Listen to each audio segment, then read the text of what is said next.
The gun was already in her hand when he sat down. Abigail Grady had not lowered it, had not even flinched, and the stranger across her fire seemed to understand that the wrong word would be his last. The flames threw orange light across the hard planes of his face, catching in the dust on his coat, illuminating a jawline that had been shaved sometime in the last few days, but not recently enough to make him look civilized. His horse, a dark roan with tired eyes, stood 20 yards back where he had left it, and that small courtesy, that careful distance, was the only reason Abigail had not already pulled the trigger. "I have camped alone for years," the man said, and his voice was low and unhurried, as though he were commenting on the weather rather than speaking to a woman who had her Colt Navy revolver aimed at the center of his chest, "and I have hated every night until this one." The silence that followed was the kind that had weight to it. Abigail did not move. The fire crackled and popped between them, sending a thin ribbon of smoke up into the ink-black Texas sky. Somewhere in the darkness behind her, a coyote called, and the sound died quickly, as though even the desert understood that something significant was happening at this small circle of light.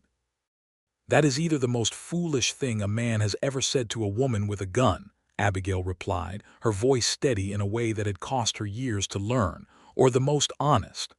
"I have never been accused of being smart," the stranger said, and something in the corner of his mouth shifted, not quite a smile but the ghost of one.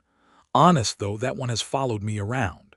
She studied him across the flames, tall, even sitting, broad through the shoulders in the way of a man who had done real work his whole life. His hat was pushed back on his head, a gesture of deliberate openness, she realized, his way of showing her his face, his eyes. And his eyes were something she had not expected. They were tired in a deep way, not the tiredness of a man who needed sleep, but the tiredness of a man who had been carrying something heavy for a very long time. She lowered the gun, not all the way, not into the holster, but down to her knee, where it rested with the barrel still pointing in his general direction. "You have a name?" she asked. "Nathan Whitfield," he said. "And you did not shoot me, so I am grateful, Miss Grady," she said. "Abigail Grady." He nodded, as though confirming something to himself, and then he did something that she did not expect at all. He reached into his coat slowly, with his eyes on her the whole time, telegraphing every movement the way you did when you were in the presence of someone who had good reason to be afraid, and he produced a dented tin cup, which he held out toward the coffee pot sitting at the edge of her fire. "May I?" he asked. Abigail Grady looked at Nathan Whitfield, and Nathan Whitfield looked at Abigail Grady, and somewhere in the space between those two gazes, something shifted in the world that neither of them fully understood yet. "Help yourself," she said, and that was how it began. But to understand what it meant, you had to go back to the morning, when Abigail had left the town of Caldwell, Texas, with nothing but her horse, her rifle, her revolver, a bedroll, 3 days of provisions, and a letter that had burned itself into her memory so completely that she could have recited it word for word in her sleep. She had read it standing at the counter of the general store, where old Mr. Pemberton had handed it to her with the sorrowful eyes of a man who already knew what was inside. She had read it without expression, folded it precisely into thirds, tucked it into her coat pocket, walked out into the harsh November sunlight of 1873, untied her horse from the hitching post, and ridden south without looking back. The letter had been from her brother, Thomas Grady. Or rather, it had been from Thomas Grady's lawyer, a man named Horace Alcott in San Antonio, which was itself a terrible sign, because Thomas Grady had always handled his own affairs, had always been too proud to put words in another man's mouth. The letter said that Thomas had died of fever 3 weeks prior, and that the small cattle operation he had run on the Pecos River had been claimed by a creditor named Silas Dorn to satisfy outstanding debts, and that Abigail, as the sole surviving member of the Grady family, was entitled to whatever personal effects remained on the property, though she should be advised that said property was no longer hers to access without permission from Mr. Dorn.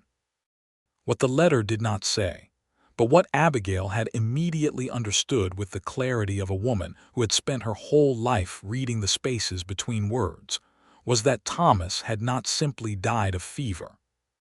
Thomas Grady had been a careful man, a stubborn man, the kind of man who would have run a cattle operation on the Pecos River with one leg before he would have borrowed enough money from anyone to put the whole thing at risk. The debts were fabricated. The fever might have been real, but the circumstances around it almost certainly were not. And Silas Dorn, whose name she had heard spoken in connection with 3 separate land grabs in the past 2 years, was at the center of it. She had ridden south because she had nowhere else to go. Caldwell had never truly been her home. She had been working at the dry goods store for 18 months, saving money, waiting for Thomas to settle his land before she made the journey to join him. Now there was no land to join, and there was no Thomas, and the money she had saved was enough to keep her for perhaps 6 weeks if she was careful and did not stay in hotels. She had ridden south because the only thing she had left in the world was the truth of what had happened to her brother, and the truth was somewhere on the Pecos River, in the hands of a man named Silas Dorn. She had ridden south, and she had made camp in the open country 20 miles below Caldwell when the light failed, and she had been sitting by her fire for an hour, working through the dark geometry of her situation, when she heard the hoofbeats. She had the Colt in her hand before the rider cleared the ridge. And then Nathan Whitfield sat down at her fire and said that he had camped alone for years and had hated every night until this one. He was drinking her coffee now, both hands wrapped around the tin cup, and he had not asked her a single question, which was notable. Men in this country always asked questions. Where are you headed? Where did you come from? Where is your husband? The questions were not always hostile, but they always came, and they always carried the same underlying message, which was that a woman alone in the open country of Texas in the year 1873 was either lost, foolish, or being pursued by someone, and any of those 3 options was someone else's concern to resolve. Nathan Whitfield had not asked a single question. He had said that he hated being alone. He had asked for coffee. He sat with his elbows on his knees and watched the fire with those tired eyes, and the silence between them had somehow become comfortable in a way that Abigail could not explain and did not entirely trust. "You are heading south," she said finally. It was not a question. His horse was pointed south when he came over the ridge. "I am," he said.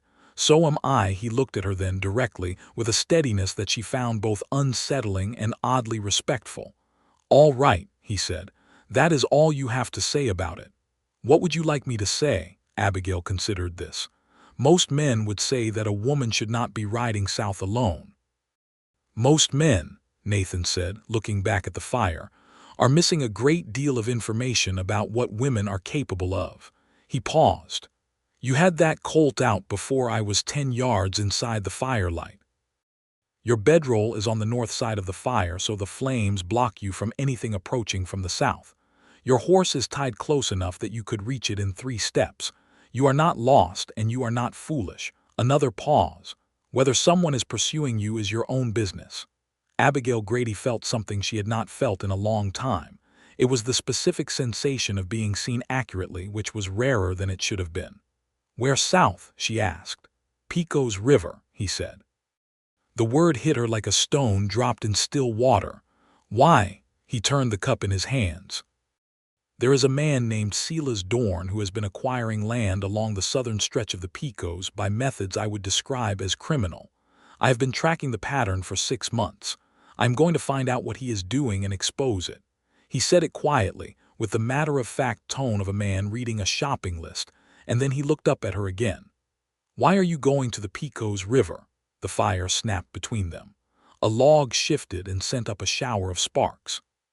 "Silas Dorn," Abigail said, "killed my brother." The silence that followed was different from all the previous silences. It had the quality of a door opening. Nathan Whitfield put down his cup very carefully on a flat rock beside the fire. He looked at her for a long moment, and the tiredness in his eyes shifted, became something else, something that she recognized because she had seen it in her own reflection more than once in the past 3 weeks. It was the look of someone who had been carrying a purpose alone for so long that the possibility of sharing it felt almost too large to hold. "Tell me about your brother," he said. And she did.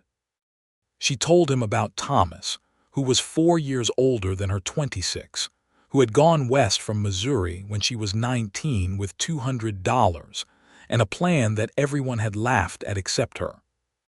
She told him about the letters Thomas had sent, regular as clockwork, describing the Pecos country in language so vivid she had felt she could see the brown water of the river and the flat-topped mesas, and the way the sky went on forever. She told him about how the letters had described the cattle operation growing from 12 head to 60, and then to 112. She told him about the letter 18 months ago where Thomas had said the land was nearly paid for, and she should start thinking about making the journey. She told him about the lawyer's letter and what it meant and what it did not say.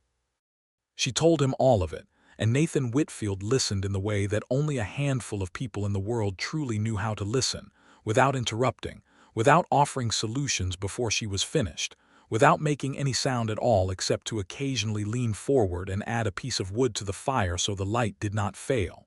When she was done, he was quiet for a moment. "Your brother's name was Thomas Grady," he said. "Yes, I have seen that name." He reached into his coat and she tensed, but he produced only a small leather-bound journal, worn at the corners, held together with a piece of rawhide cord. He opened it and tilted it toward the firelight. "I've been documenting every land transfer in the Pecos region for the past 2 years that involved Silas Dorn in any capacity." He ran his finger down a page. "Thomas Grady, 160 acres on the South Fork of the Pecos River, transferred to Dorn Land and Cattle Company in October of this year. Settlement of debt." He looked up. "The debt was $1,800, he said. "Does that sound like something your brother would have owed?" "No," Abigail said. "It does not." "The debt was filed with a notary in San Antonio 3 days after your brother died," Nathan said. "That is not how debts work. That is how fraud works." Abigail felt the cold that had nothing to do with the night air. "You have all this documented." "I have enough to take to a federal marshal," Nathan said. "What I do not have is a witness, someone who knew Dorn's operations from the inside or someone who can testify to the character of the men he has dispossessed." He paused. "You knew your brother's financial situation." "I have every letter he ever sent me," Abigail said. "Packed in my saddlebag right now, 7 years of letters. They describe the operation, the expenses, the growth. They describe a man who did not have debts of $1,800. Nathan looked at her for a long moment. Then he closed the journal and retied the rawhide cord with deliberate fingers. "Abigail Grady," he said, "I think we need to travel together. I think," she said carefully, "that you need to tell me who you are. Not your name, I have that. Who you are." He held her gaze without blinking. "That is a fair request." He had been born in Arkansas in 1840, which made him 33 years old. His father had been a farmer who lost the farm to a bank during the hard years before the war, and Nathan had grown up understanding that the law was not always the same thing as justice, and that the men who held paper in their hands frequently held power over those who held nothing but the work of their hands. He had fought in the war on the Union side, not from any complicated political reasoning, but because his best friend was a free black man named Elias who had a family he was trying to protect, and Nathan had decided that was enough reason. He had come west after the war like so many men, and he had worked as a drover, a ranch hand, a surveyor's assistant, and finally, for 4 years, as a deputy marshal in the New Mexico Territory.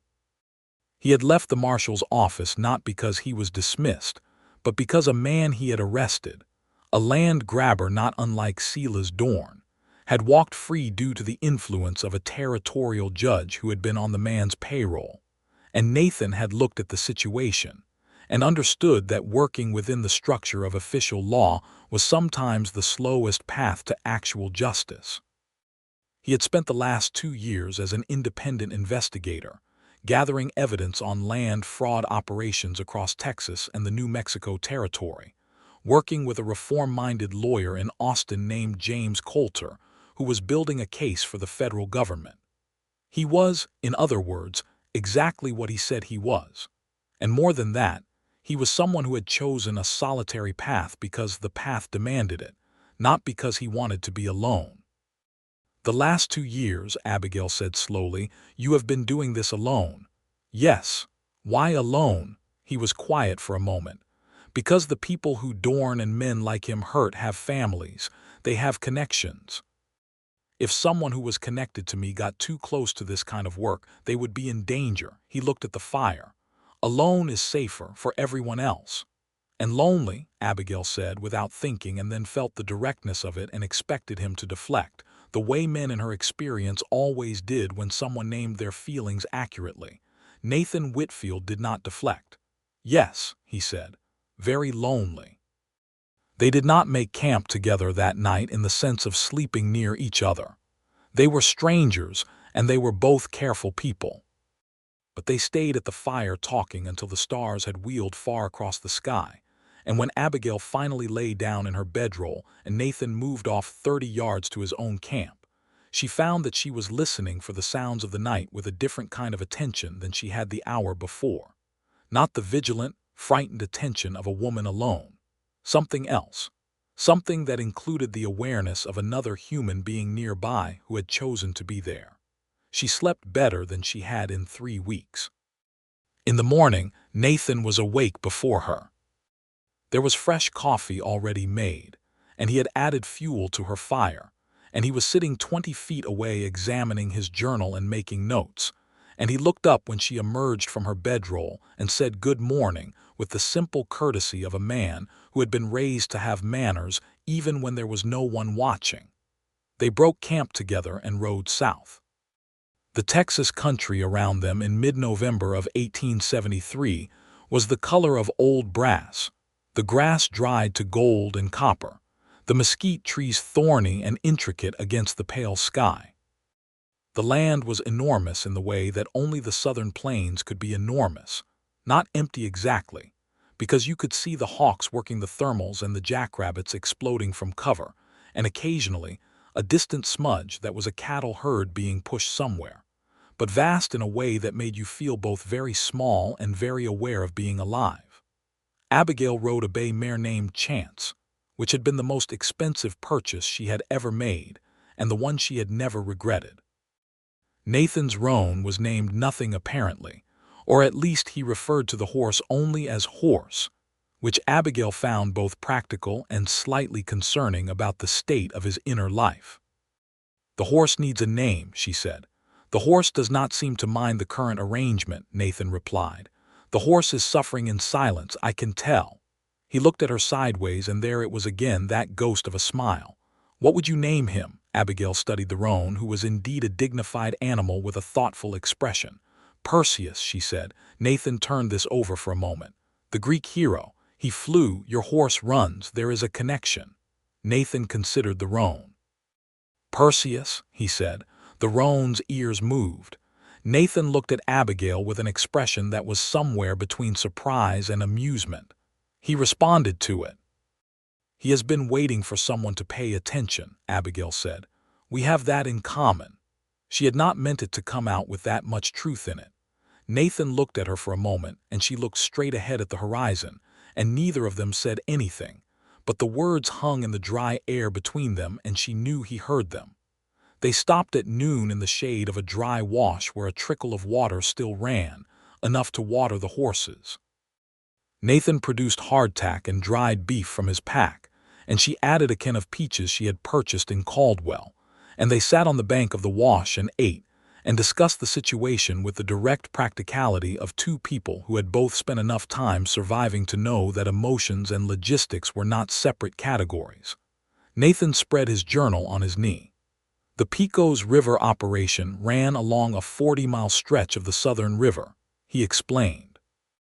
Dorn had acquired 12 separate parcels in the past 2 years, all under similar circumstances, all involving men who had died or disappeared, all with debts filed after death or departure.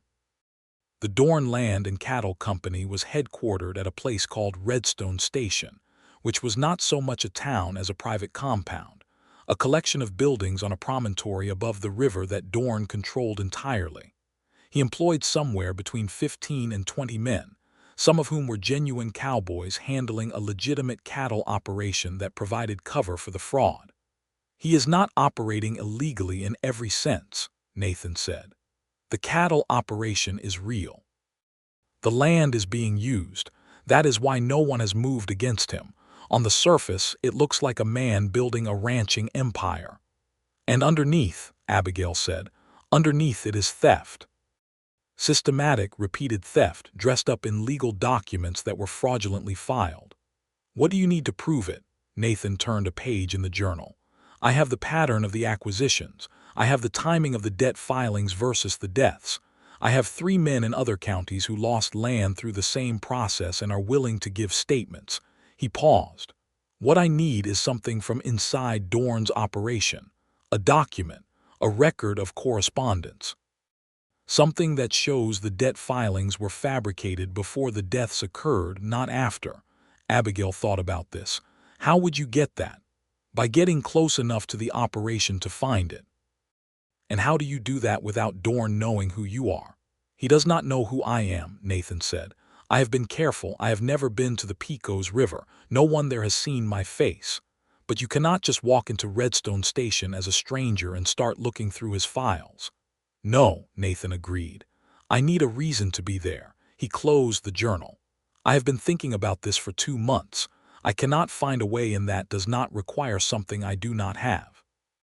Abigail was quiet for a moment, looking at the trickle of water in the wash. It moved over the rocks with a soft, persistent sound, finding its way around every obstacle. "I have a reason to be there," she said. Nathan looked at her. "I am the next of kin of Thomas Grady," she said. "I have a legal right to collect his personal effects from the property. The lawyer's letter said so.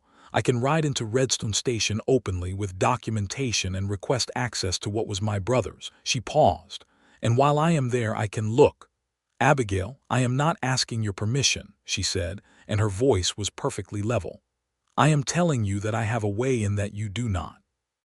I am also telling you that I have every reason in the world to want to be the one who exposes what Dorn did to my brother, and no reason in the world to let someone else take that from me." Nathan looked at her for a long time. She could see him thinking, could see him working through the arguments against it, and she could also see the moment when he arrived at the unavoidable conclusion that she was right. "It is dangerous," he said. "I know. If Dorn suspects that you know more than you should, I know," she said again. "You would need to be convincing," he said. "You would need to play the role of a grieving sister who has come simply for her brother's things, nothing more." "I am a grieving sister who has come for her brother's things," Abigail said. "I do not have to play anything. I simply have to control which parts of the truth I allow to show." Nathan was silent for a moment longer. Then he said very quietly, "I am not going to let anything happen to you." It was a bold statement, the kind that carried weight in proportion to the sincerity with which it was said, and she believed him, which surprised her because she was not by nature a trusting woman. She had learned not to be. "I know that too," she said, and the simplicity of her own response surprised her as well. They rode for 3 more days. The country changed as they moved south and west, becoming more arid, the mesas appearing on the horizon like ancient fortifications, the air drying until it cracked your lips, and the nights went cold with a sharpness that had nothing temperate about it. They passed through a small town called Rincon Wells on the 2nd day, where Nathan purchased additional provisions and Abigail sent a letter to Thomas's lawyer in San Antonio, informing him of her intent to collect her brother's belongings and requesting any documentation she was entitled to regarding the debt and the transfer. In Rincon Wells, they encountered the first people who looked at them with the specific combination of pity and curiosity that 2 people traveling together, without obvious legal or familial connection, generated in small Texas towns in 1873. A woman behind the counter of the post office looked at Abigail with the particular kind of searching eye that was measuring whether she was respectable, and looked at Nathan with the eye that was measuring whether he was the reason she might not be. "My cousin," Nathan said, without breaking stride, picking up the provisions and touching his hat to the woman. "We are both heading to settle family business." Outside, Abigail said, "Cousin." "It was the fastest explanation," he said, loading the provisions onto Perseus's saddlebag. "Did you have a better one?" "No," she admitted. She was quiet for a moment. "Thank you for thinking quickly." "I have spent 2 years alone in this country," he said, not looking at her, adjusting the saddlebag straps. "I have had to get good at explaining myself." She watched his hands, careful and competent on the leather, and felt something she was becoming accustomed to feeling in his presence. A combination of safety and unease that she was slowly understanding were not opposites. On the third evening, they camped in a shallow canyon where the walls held the warmth of the day's sun for an hour after dark, and the stars above the narrow slot of sky were extraordinary. They had fallen into the habits of people who share space well. Abigail handled the fire and the cooking because she was frankly better at it, and they had both accepted this without drama. Nathan handled the horses and the watch rotation and the reading of the land, the constant low-level surveillance of the country around them that he maintained so naturally it barely registered as something he was doing, except that she noticed it, and noticed that because of it she had not spent a single anxious moment in 3 nights of camping. She was cooking beans and salt pork, and he was sitting across the fire with his journal, making notes, when he said without looking up, "What did Thomas look like?" She was surprised by the question. "Why?" "Because you have told me a great deal about what he did and what he planned and what he believed," Nathan said, "and nothing about what he was like to be around." Abigail was quiet for a moment, stirring. "He laughed too loud," she said finally. "In any room he was in, you could always hear Thomas. Not because he was boisterous exactly, but because when something struck him as funny, he committed to it completely." She paused. "He used to read to me when we were children. He would do all the voices. He was terrible at it, the voices I mean, but he tried so hard that it was always wonderful anyway." Nathan looked up from the journal. He was watching her with those quiet eyes. "He sent me a book with his letter in October of last year," she continued.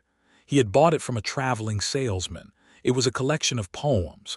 He wrote in the margin next to one of them just one word, Abigail." She stopped. "I have been trying to figure out ever since what it was about that poem that made him think of me." "What was the poem?" Nathan asked. "Something about a woman who kept walking into the dark because the dark was where the stars were," she said. "I cannot remember who wrote it." Nathan was very still for a moment. "That sounds like someone who knew you well," he said. "He did," she said. "He was the only person who did." She looked at the beans, which were beginning to bubble. "Until recently." She had not meant to say the last part, or perhaps she had meant to and was only now discovering it. She looked up and Nathan was looking at her with an expression that was too direct to look away from and too honest to misinterpret. And the fire was between them, warm and steady, and outside the canyon walls the desert night was enormous and cold and indifferent, and in this small circle of light she felt something that she had not felt in years and possibly had never felt in this particular form, which was the sensation of being in the right place. "Nathan," she said. "Yes." "I want to ask you something and I want you to be honest with me." "I will be." "Why did you sit down at my fire?" she said. "You saw a woman alone, you could have ridden around, you could have called out and kept going. Why did you sit down?"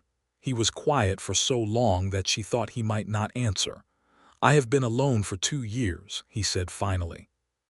"And before that I was alone in a different way, working alongside people but not trusting anyone, not letting anyone close because the work required it and because," he stopped, started again. "There was a woman in New Mexico, 3 years ago. She was the wife of a man I was trying to help, a man whose land had been taken." She and I, he paused again, and the pause had a careful quality that told her he was choosing words very precisely. We became close, too close while her husband was still alive. Nothing, I did not act dishonorably, but I felt things I should not have allowed myself to feel, and when her husband died I understood that the grief and the circumstances and the danger of the work were not a foundation for anything real. I left. He looked at the fire. I have been leaving ever since.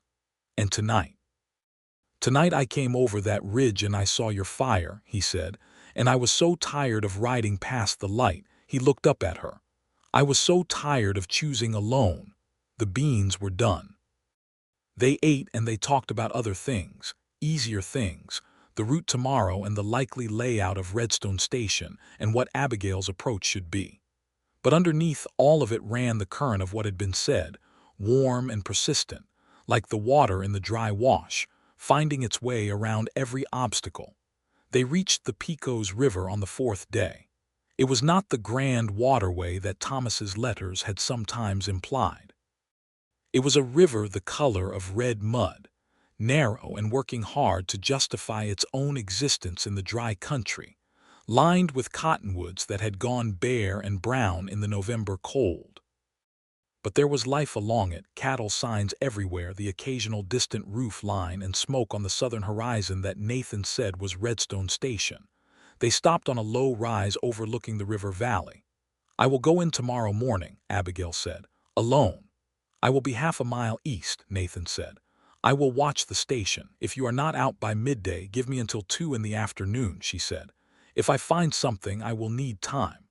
2 in the afternoon, he agreed. "If you are not out, I come in." "If you come in, do not come in angry," she said. "Come in as a concerned relative." "The cousin," he said. "The cousin." He looked at her. "Abigail.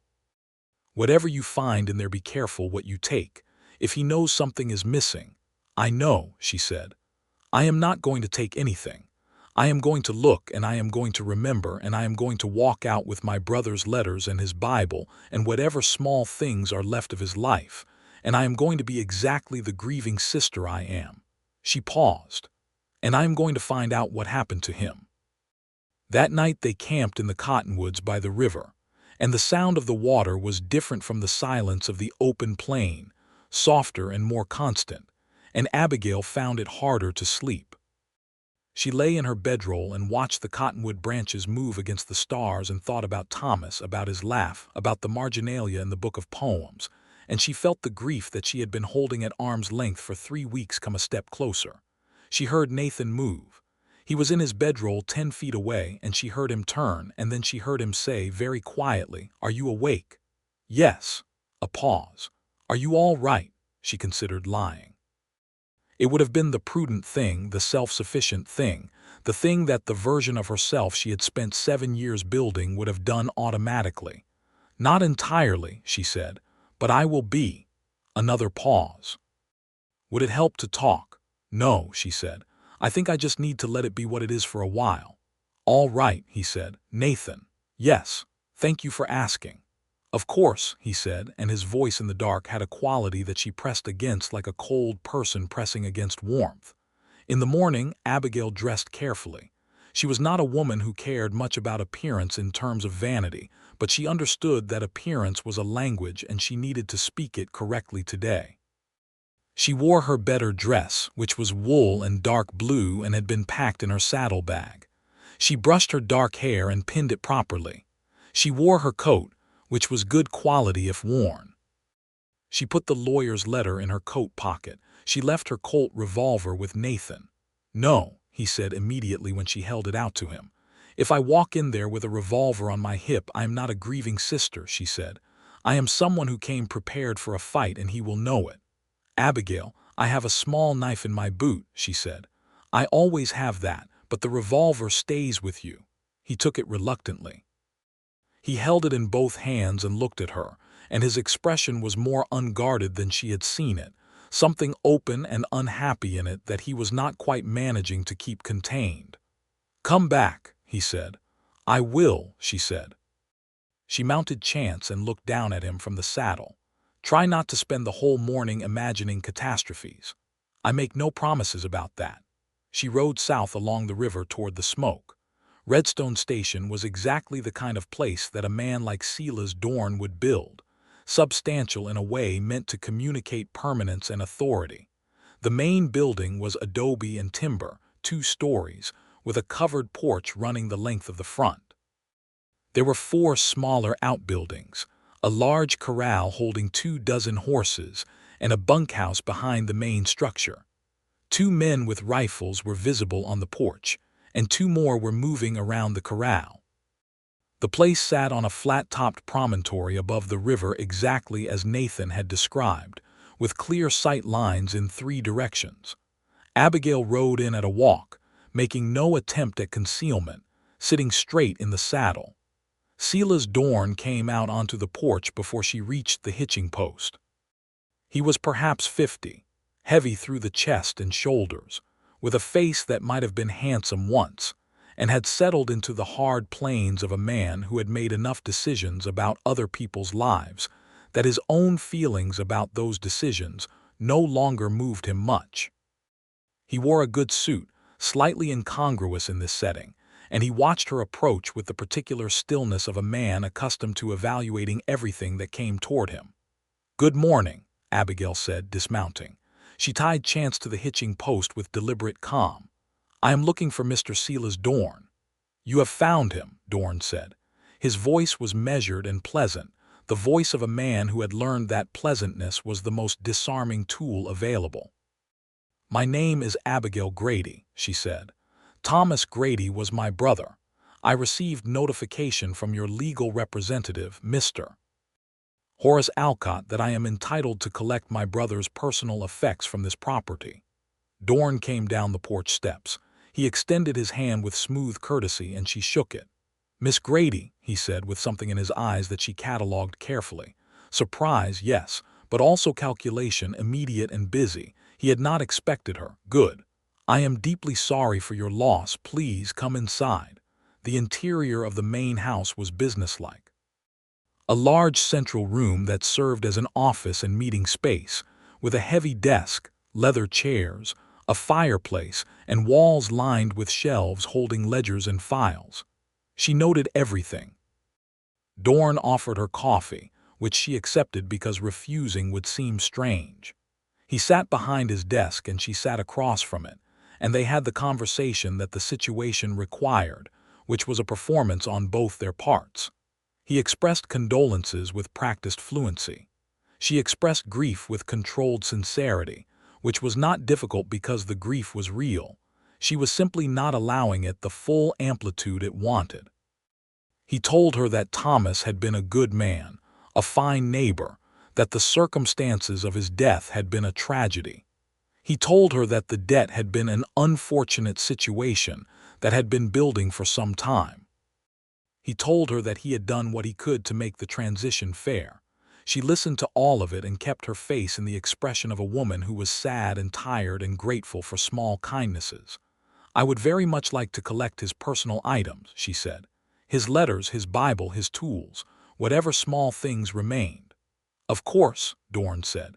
"James," he called to one of the men near the door, "take Miss Grady to the Grady cabin and help her collect her brother's belongings." The cabin was a quarter-mile from the main house, down a path toward the river.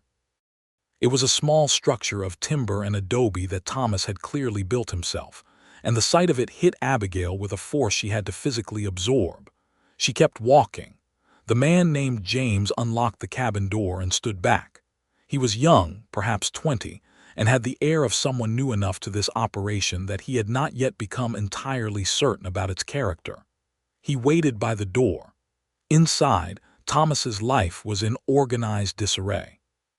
The cabin had been searched. She could see that from the disturbed quality of things that looked put back but not quite right. Someone had gone through it, but Thomas had been careful. The letters were in a tin box under the floorboards, which she found because she knew Thomas, knew he would have chosen the same hiding place their mother had always used back in Missouri. The tin box held her letters to him, a small amount of cash that had not been found, and underneath everything, a folded paper that she recognized as a bill of sale. She looked at it without expression, memorizing it. It was a receipt for payment of a debt to a man named Clarence Holt, dated 8 months ago. The amount was substantial. Thomas had been paying his debts.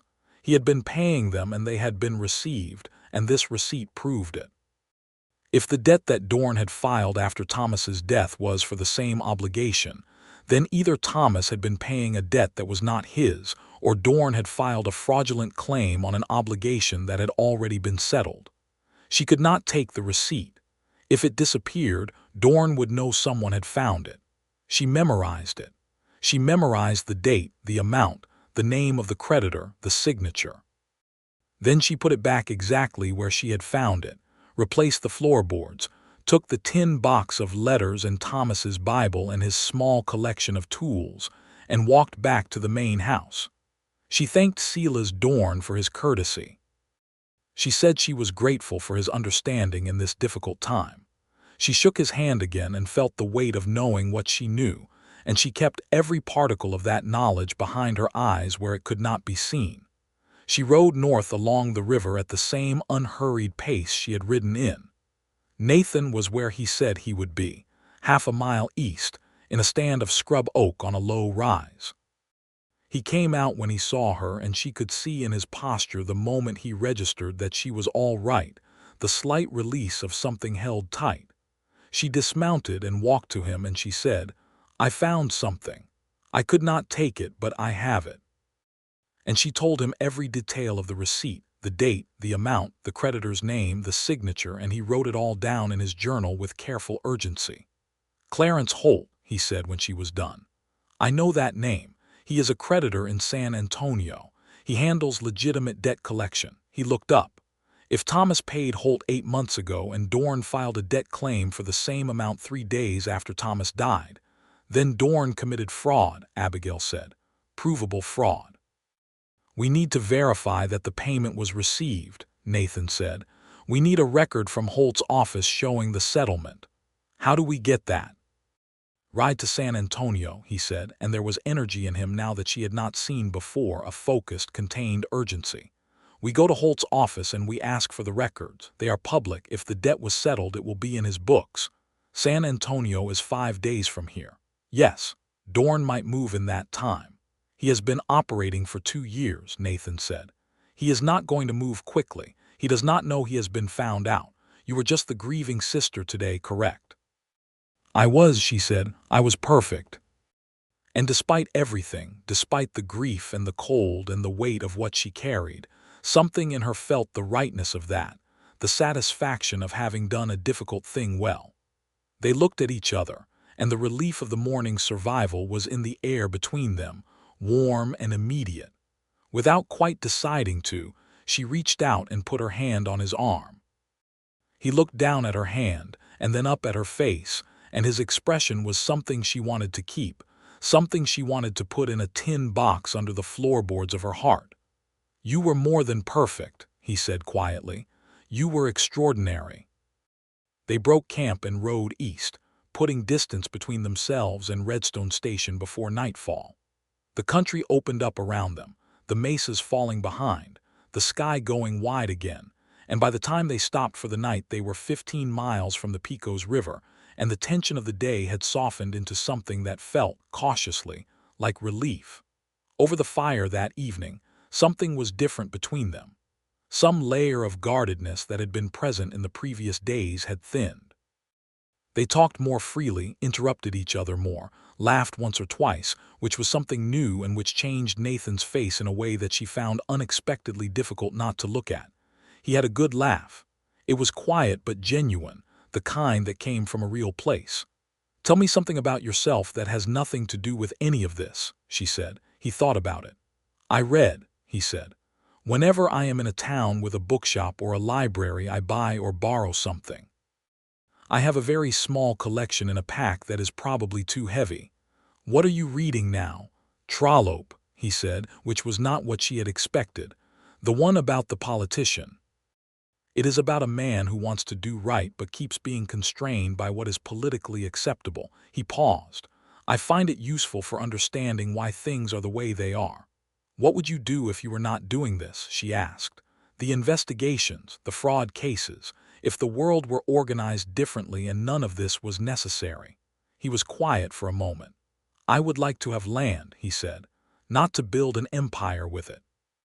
Just to have a piece of ground that was mine, that I understood, that I worked with my own hands. I would like a vegetable garden. He said the last part with a slight self-consciousness, as though expecting it to sound insufficient. A vegetable garden, she said.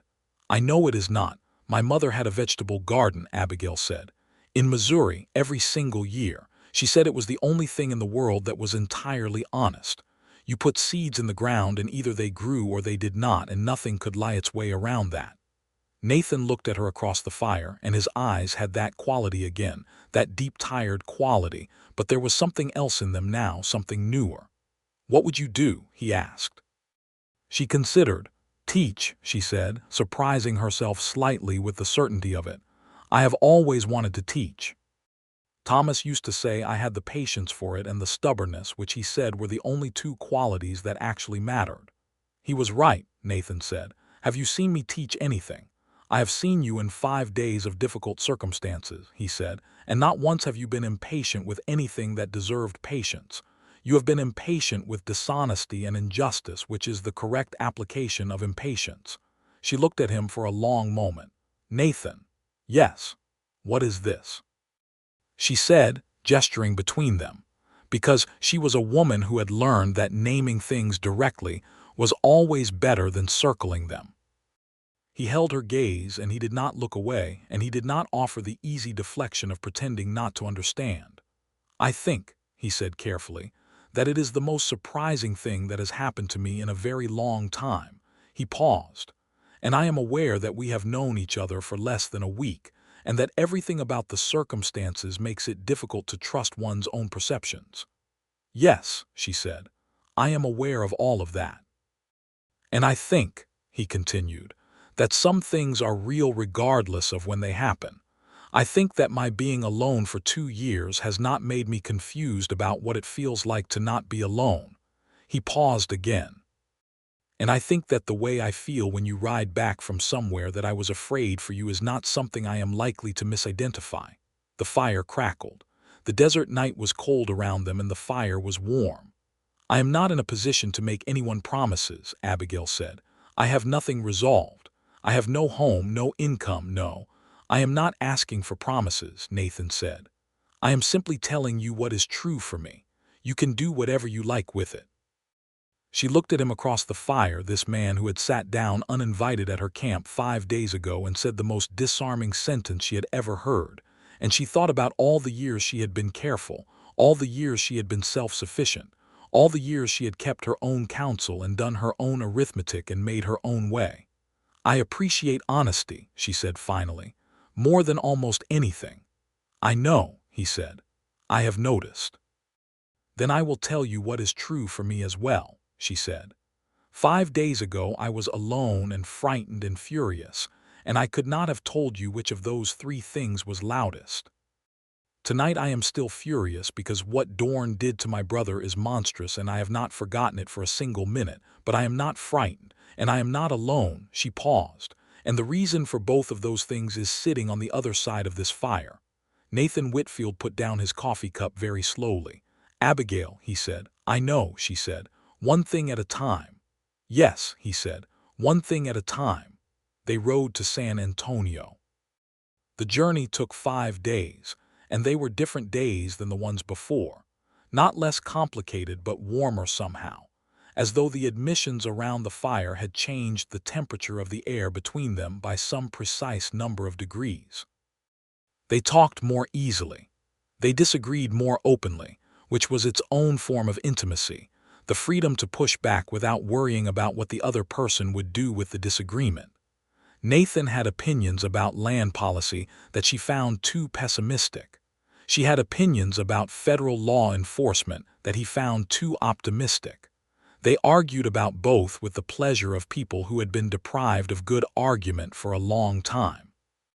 He reached for her hand once, when they were crossing a dry riverbed and her horse stumbled slightly. He steadied her by instinct, his hand closing around hers on the reins, and when her horse had found its footing, He kept hold of her hand for a moment longer than steadying required, and she let him. They arrived in San Antonio on the 5th day. San Antonio in the fall of 1873 was a city that was trying to decide what it was going to be when it grew up, with one foot firmly in the old Spanish and Mexican past and one foot reaching toward the American commercial future. The streets mixed Spanish, German, and English in a polyglot cacophony. The architecture was beautiful in the old sections and raw in the new ones, and it smelled of horses, food, and the particular optimism of a place where many different people were all trying their chances simultaneously. They found a boarding house on a respectable street, a German woman named Mrs. Brenner who ran a clean establishment, and asked no questions beyond whether they would be needing one room or two. They took 2 rooms, Mrs. Brenner charged them a fair price and provided excellent meals, and the look she gave Nathan over supper the first evening was one that Abigail recognized as the look of a woman who was reserving judgment but leaning in a particular direction. Nathan located Clarence Holt's office the following morning. It was a tidy building near the courthouse, the kind of operation run by a man who understood that respectability was a professional necessity. Holt himself proved to be a precise, bespectacled man in his 50s who looked at the documentation Nathan produced, which included a notarized statement from a federal attorney's office regarding an active fraud investigation, and became very cooperative very quickly. The records confirmed everything.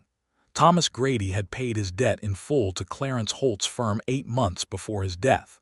The settlement was recorded, signed, witnessed. The debt was closed. There was no remaining obligation. The claim that Silas Dorn had filed with the San Antonio notary after Thomas's death was for a debt that had not existed for 8 months. It was fraud. Clear, documented, provable fraud. Holt provided certified copies of the relevant records, understanding that he was being asked to be part of something that was correct even if it was uncomfortable. Outside the office, on the street in the bright November sunlight of San Antonio, Abigail held the copies in her hands, and she felt Thomas so acutely that for a moment the world went slightly sideways. She had not cried in front of Nathan. She had not cried in front of anyone. She was not a woman who cried easily or in public, but the weight of what she held, the paper proof that her brother had been robbed and murdered by a man who trusted in the machinery of fraud to protect him, was a weight that had been building for weeks. Nathan put his hand on her back, not a dramatic gesture, not an embrace, just his hand between her shoulder blades, steady and warm like a foundation. She took a breath, and another. "We have him," she said. "We have him," Nathan confirmed. "What happens now?"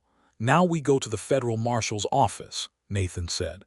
"I have been working with a marshal named David Reyes who has jurisdiction in this district. He is an honest man, which in this context is the most important thing I can tell you about him. He has been waiting for evidence like this. And Dorn. With what we have now, Reyes can apply for a federal arrest warrant," Nathan said. "The case is strong enough. The pattern of acquisition, the timing of the debt filings, the settled debt on your brother's account, the consistent method across a dozen properties. This is not one act of fraud. This is a criminal enterprise." He paused. "Dorn will be arrested. The land transfers will be challenged in court. It will take time and the legal process will be what it is, but the case is provable. And my brother's land." Nathan was quiet for a moment.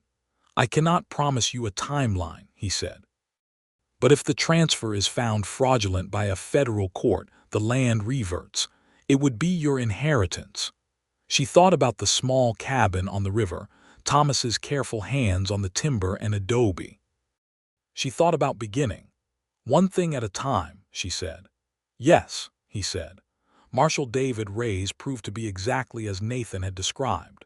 A compact, serious man of Mexican descent in his early 40s who had been a federal marshal for 15 years and had the manner of someone who had seen a great deal and maintained his equilibrium through the exercise of consistent principle. He received them in his office and listened to everything they presented, examining the documents with careful attention, and when they were finished, He looked at Nathan with the expression of a man who has been waiting for something and has finally had it delivered. "This is enough for the warrant," Reyes said. "Combined with the other statements from your previous witnesses, Whitfield, this is a strong case." He looked at Abigail. "Miss Grady, you understand you will likely be called to testify." "I am aware," she said. "I will testify. Your documentation of your brother's communications, the letters. I have 7 years of letters," she said. "I will make them available to the court." Reyes nodded. "I will have a deputy ride to the Pecos within the week. We will make the arrest before Dorn has any reason to suspect what is coming." They left the marshal's office in the afternoon, and the day was clear and cold and brilliant, the kind of day that makes the world look freshly made. They walked back toward Mrs. Brenner's boarding house in a silence that was entirely different from the silences of the past 10 days, a silence with space in it, a silence in which things had been resolved and other things, newer and more tender, were beginning. "Nathan," Abigail said. "Yes. I would like to stay in San Antonio for a few weeks," she said. "I want to be available when the marshal needs me, and I think I need to stop moving for a while."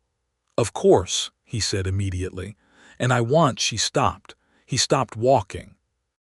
They were on a side street, the sounds of the city muffled by the surrounding buildings, and a cat was sitting on a nearby window ledge watching them with the judicial composure of cats everywhere. "What do you want?" he said, and his voice was very quiet and very careful. "I want you to stay too," she said. "If you want to." He looked at her for a long moment. There was nothing complicated in his expression now. The tiredness was still there. The tiredness was probably always going to be there, but what was in front of it in his eyes was very simple and very clear. "I want to stay," he said. "Good," she said. "Then that is settled." They resumed walking, and after a moment his hand found hers on the street, and they walked back to Mrs. Brenner's boarding house hand in hand, and the cat on the window ledge watched them go with an expression of absolute approval.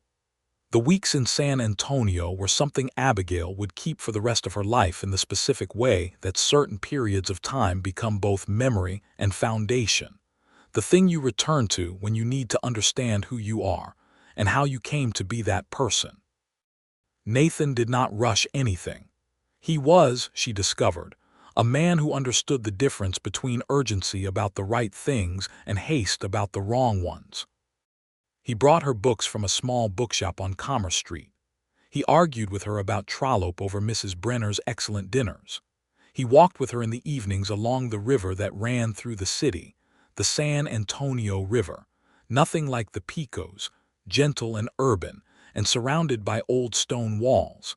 And he told her things about his past that she understood were not things he told people, and she told him things in return that she had not said aloud before. She told him about the years after her parents died, when she was 17 and Thomas was 21, and they had managed a farm in Missouri for 2 years before selling it. She told him about the loneliness of being a woman with ambitions in a world that kept presenting the options as marriage or servitude, with very little acknowledged between those two poles. She told him that she had been engaged once briefly at 22 to a man who had seemed to see her, until she understood that what he was seeing was not actually her but a version of her that he preferred, a quieter version, a less opinionated one, and she had broken the engagement and spent 2 years being certain she had made the right choice and the following 2 years not being certain at all. "You made the right choice," Nathan said. "I know," she said. "I knew it then too. It was only the aloneness that made me doubt it." He stopped walking and looked at her, and she looked back at him, and the city moved around them, a mule cart rattling past, someone calling from a balcony, the smell of Mexican food from an open doorway. "Abigail," he said. "Yes. I am going to say something, and I want you to hear all of it before you respond." "All right." "I have been in this country for years," he said, "and I have told myself that being alone was the necessary condition of the work I was doing. And that was partially true, but it was also partially something I told myself because being alone was the only option I had trusted myself with after New Mexico." He paused.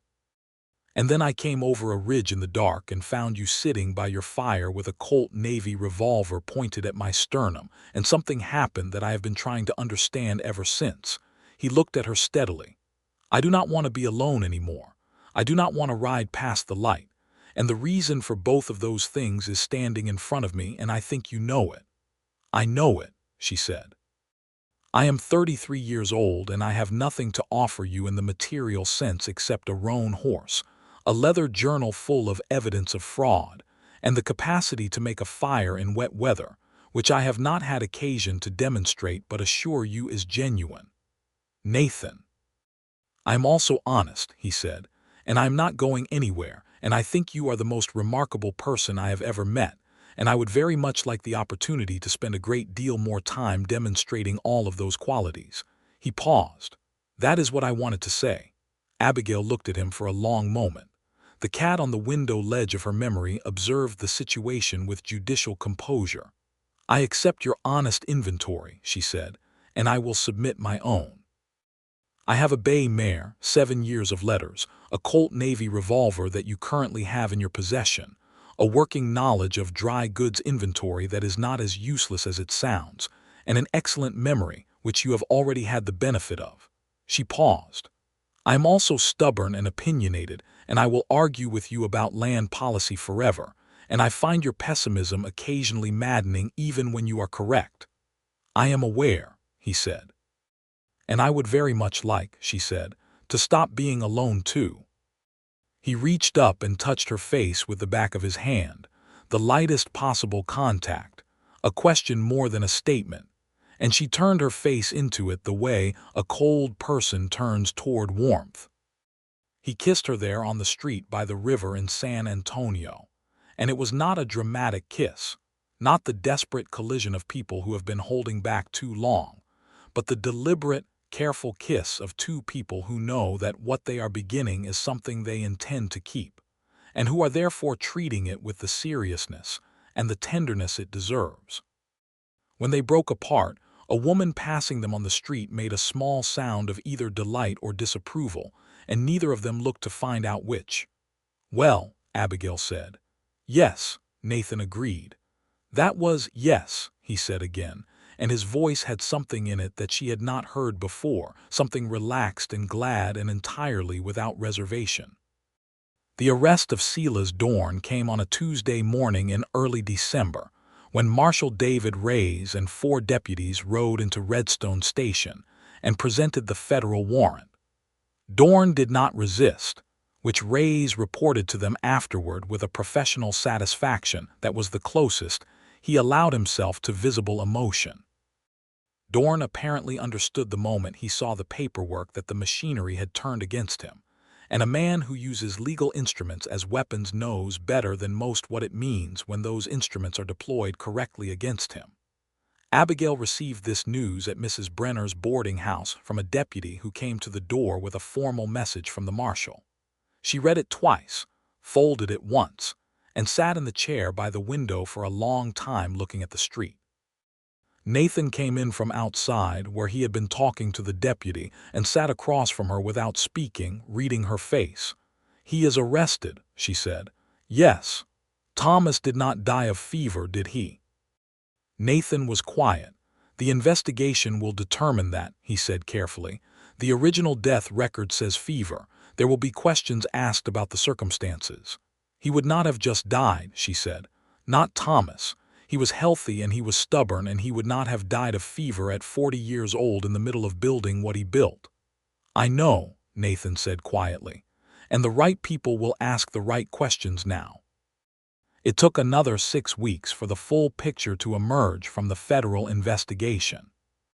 Thomas Grady had indeed died of fever, but the fever had been helped along by a prolonged period of what amounted to deliberate isolation and harassment, the methods that Dorn's operation had used to destabilize the men it targeted before the false debts were filed. Thomas had been kept from supplies, his water access had been compromised, disputes had been manufactured to drain his resources. The fever that finally killed him had found him already weakened by a season of systematic persecution. It was not murder in the simple sense that could be charged, but it was something close enough that the court found it relevant to the broader case against Dorn. Dorn was ultimately convicted on 7 counts of land fraud and 2 related charges of conspiracy. He was sentenced to 12 years in the federal penitentiary. His land company was dissolved and the transfers challenged. It would take 2 years of court proceedings, but Thomas Grady's land on the South Fork of the Pecos River was eventually returned to the estate, which meant to Abigail. But all of that was in the future. In December of 1873, in San Antonio, in Mrs.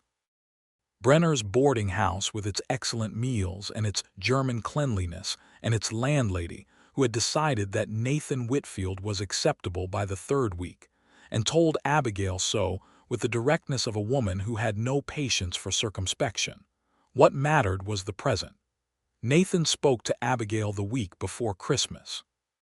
They were walking by the river in the evening, and the air was sharp and cold, and someone in a nearby house was playing a guitar, and he stopped on the bridge over the water and turned to face her with an expression that was serious and glad at the same time. "I have been thinking about what comes next," he said. "So have I," she said. "I would like to stop doing what I have been doing," he said.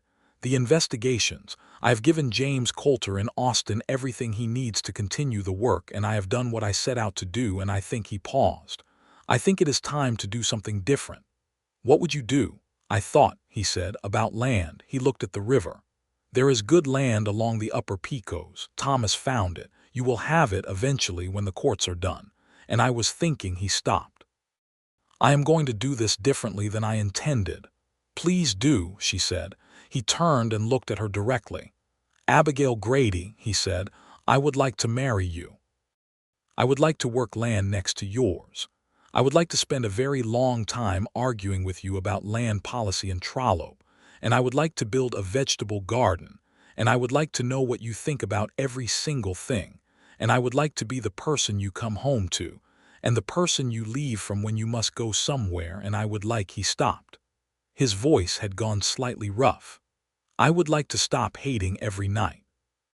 Abigail Grady looked at Nathan Whitfield on the bridge over the river in San Antonio in the cold December evening of 1873, and she thought about the fire in the open country, and the gun she had held, and the sentence he had said that had been either the most foolish or the most honest thing she had heard, and she thought about Thomas's letter and the poem with her name in the margin and the darkness being where the stars were.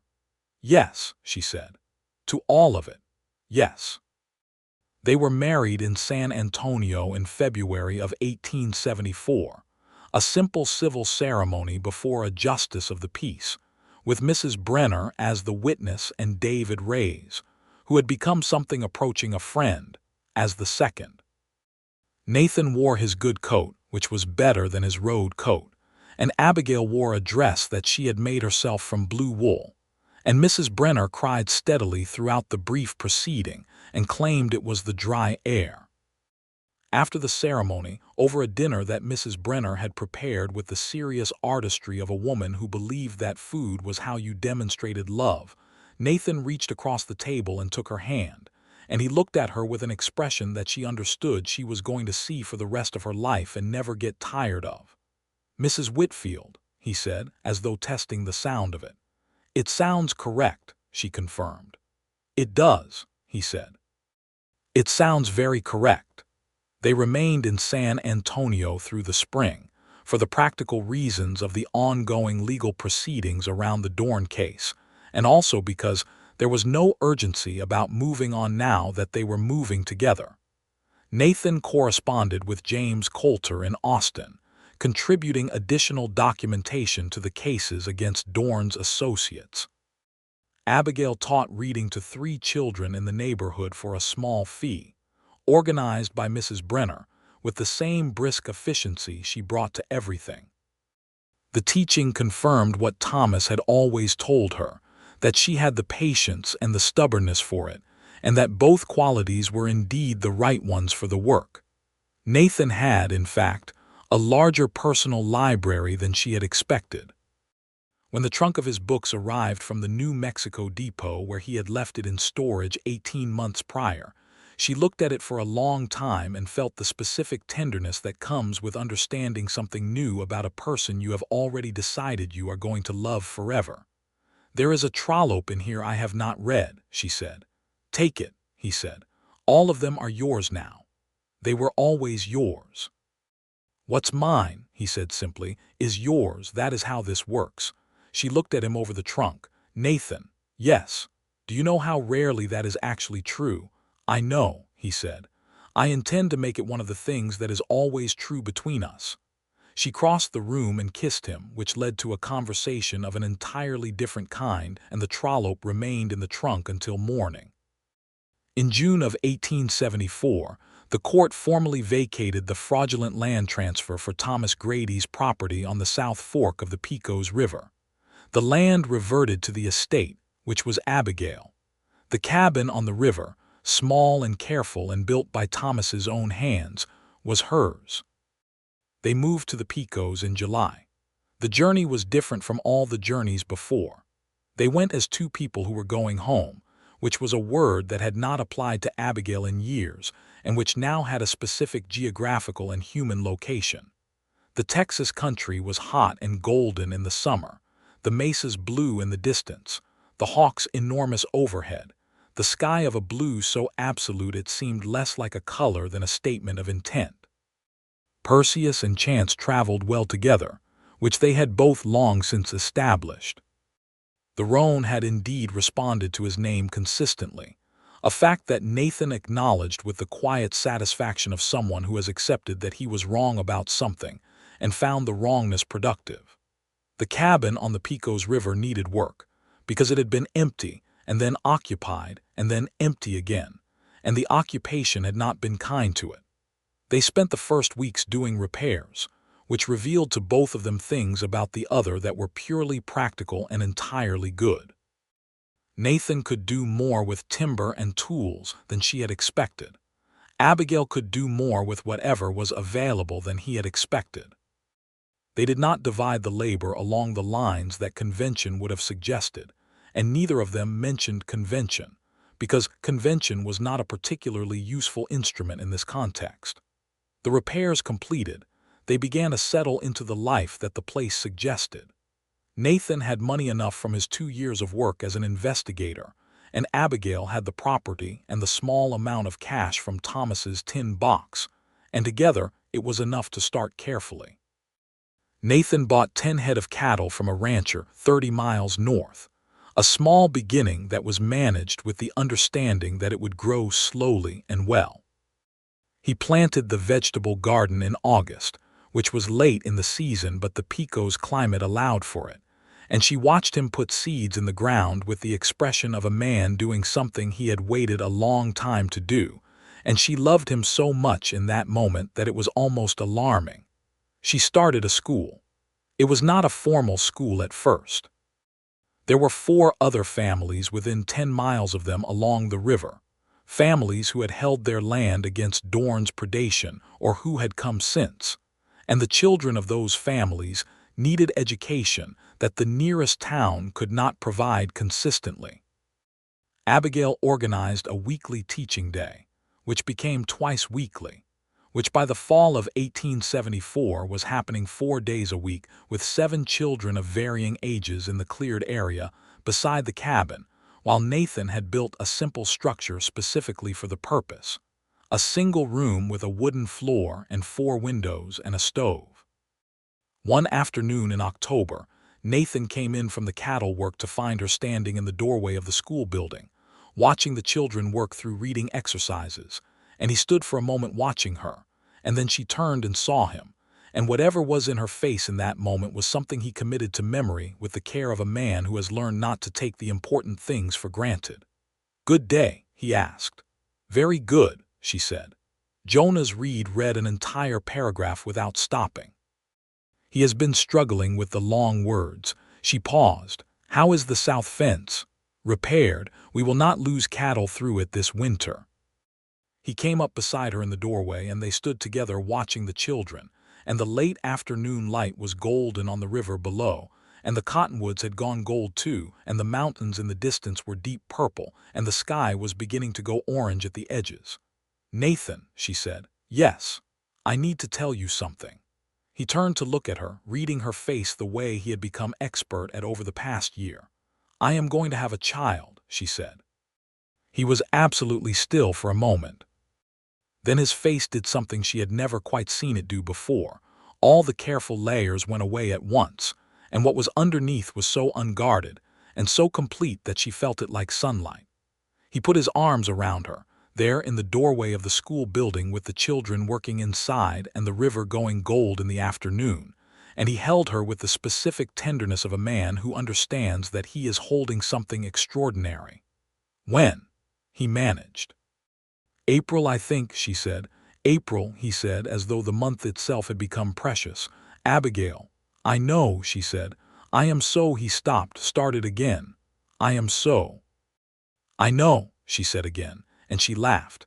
And then he laughed quietly in her hair. And the children inside, alerted by the sound, looked up from their work and saw their teacher and her husband in the doorway and went back to reading, because the adults were doing something that was clearly private and good. Their son was born in April of 1875, on a morning that came in clear and cold before warming into the mild sweetness of the Pecos spring. Nathan was there for all of it, which was not universally common among husbands of the era, but which Abigail had not for a single moment considered negotiating around, and he held her hand and did not leave. And the woman from the nearest family, Clara Morales, who had delivered more babies than she could count, managed the whole affair with brisk competence and occasional humor.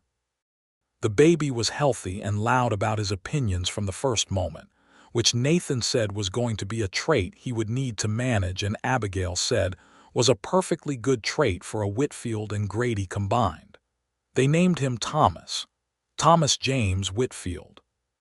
Thomas for the obvious reason, which they both understood without needing to say it aloud, and James for Nathan's friend from before the war. Nathan held his son for the first time with the expression of a man for whom everything that had ever happened, every hard year and lonely road and dark night, had arrived at this specific point in time and been revealed as the route to here. "Hello, Thomas," he said. The baby looked at him with the unfocused intensity of the very newly arrived and made a small sound that could have been anything. "I know," Nathan said softly. "It is a great deal to take in." Abigail, exhausted and clear-eyed in the way of women who have just done something enormous, watched her husband talk to their son and felt the deep satisfaction of a woman who has arrived somewhere real.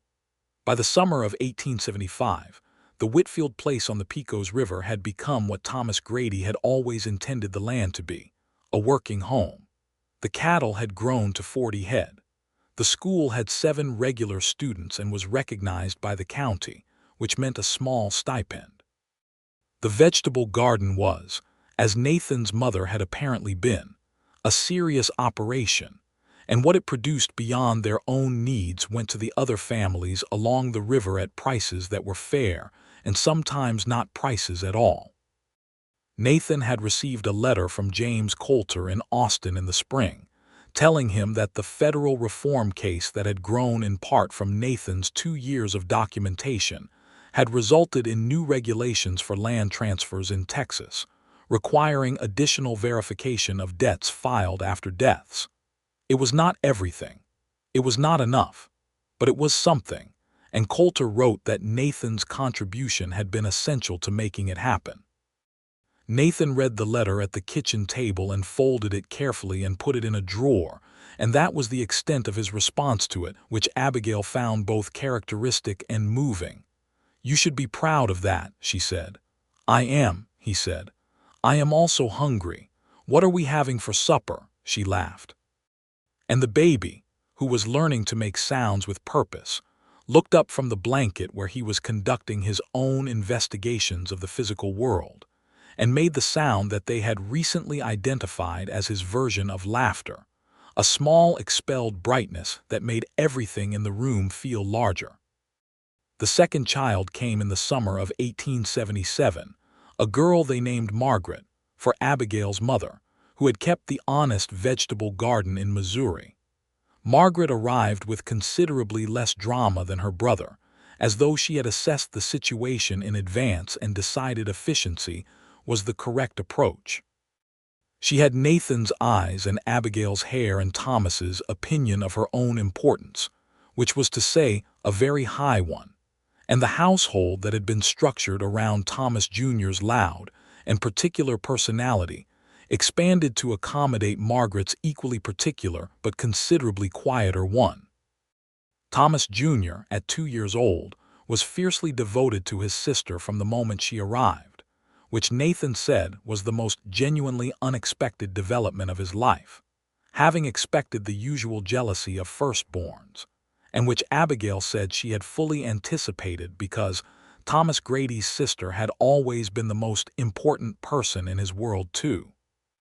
The Pecos River in the summer of 1877 was a different thing than it had been when Abigail first saw it in that November of 1873. Or perhaps it was the same and she was different, which amounted to the same effect.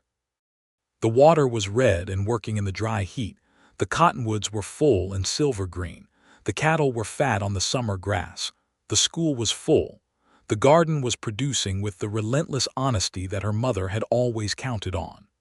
One evening in August, Nathan and Abigail sat on the porch of the house that Nathan had expanded twice in 2 years to accommodate the growing shape of their life. The children were inside, asleep. The desert night was around them, enormous and starred, the kind of night that made you understand both your own smallness and your own significance. The coyotes called in the distance, and the river answered with its own sound. She was leaning against him, his arm around her, both of them looking at the sky. "Nathan," she said, "yes. Do you remember the first night by the fire?" "I remember every part of it," he said. "I remember exactly what I said." "I thought you were either foolish or honest," she said. "And now," she tilted her head back to look at him. He looked back at her, those eyes, the tiredness still in them, probably always would be, but so much more in them now, so much that had been built and given and received. "Honest," she said, "completely, absolutely honest." He pressed his lips to her hair. "I meant every word." "I know," she said. "That was the most alarming thing about it." He laughed, and she felt the laugh in his chest, and the desert night was cold at the edges and warm where they were, which seemed to her as good a metaphor for their life as she could construct. "Are you happy?" he asked, with the directness that was one of the things she loved most about him, the willingness to ask the real question. She considered it properly, as it deserved. She thought about Missouri and the years before, the engagements and the careful savings and the long waiting. She thought about Thomas and his laugh and his letters, and the poem with her name in the margin. She thought about the night in the open country when the hoofbeats had come over the ridge, and the gun in her hand, and the man who had sat down at her fire and said the most honest sentence she had ever heard. She thought about San Antonio and the river there, and the German landlady, and the justice of the peace and the blue wool dress. She thought about the Pecos and the school and the vegetable garden and the 40 cattle and the 2 children sleeping inside. She thought about Thomas Jr.'s laugh, which was too loud and came from a real place, and reminded her every single day of the brother she still missed and always would. She thought about the man beside her, who had chosen her fire out of all the dark country around it, who had been honest when honesty was difficult, who had held her hand when she needed holding and given her space when she needed space and argued with her about land policy, and trolloped with the specific pleasure of a man who found being argued with by her one of the great satisfactions available. "Yes," she said, "completely." He held her closer, and the stars moved overhead in their ancient indifferent courses, and the coyotes called, and the river answered, and the fire that they had built together, the slow and careful fire that had started with a bold drifter sitting down at a lone woman's camp and saying the truest thing he knew, burned warm and steady against the dark. She did not need to tell him that she loved him in that moment, though she would tell him so in the morning and the day after that, and in all the days that followed, because that was the kind of woman she was, direct and honest, Thomas's sister through and through. She did not need to say it because he already knew, the same way he knew that the tiredness in his eyes was matched now by something else, something that had no specific word but that meant, I found it. I found the thing I did not know I was looking for, and I am not leaving it, and I am not leaving this fire, and I am not going to spend another night in all my life hating where I am. She reached up and took his hand where it rested on her shoulder, and held it, and they sat on the porch of their home on the Pecos River in the Texas summer of 1877, while their children slept, and their cattle grazed, and their garden grew with the honest industry of living things, and they were exactly where they were supposed to be. Inside the house, on the shelf above the fireplace, Thomas Grady's letters were in their tin box. Beside them was the book of poems with her name in the margin. Beside that was Nathan's leather journal, its pages full of the evidence of a man who had believed in justice when it was inconvenient to do so, tied with a rawhide cord. Beside that was a small bunch of dried wildflowers from the riverbank, gathered by Thomas Jr. in the fierce spring of his devotion to a world he was just beginning to understand. And on the porch, Abigail Grady Whitfield and Nathan Whitfield sat in the particular silence of two people who have found their way to each other through the enormous and indifferent country of the world. And they held on, and the night was beautiful around them, and they were not alone.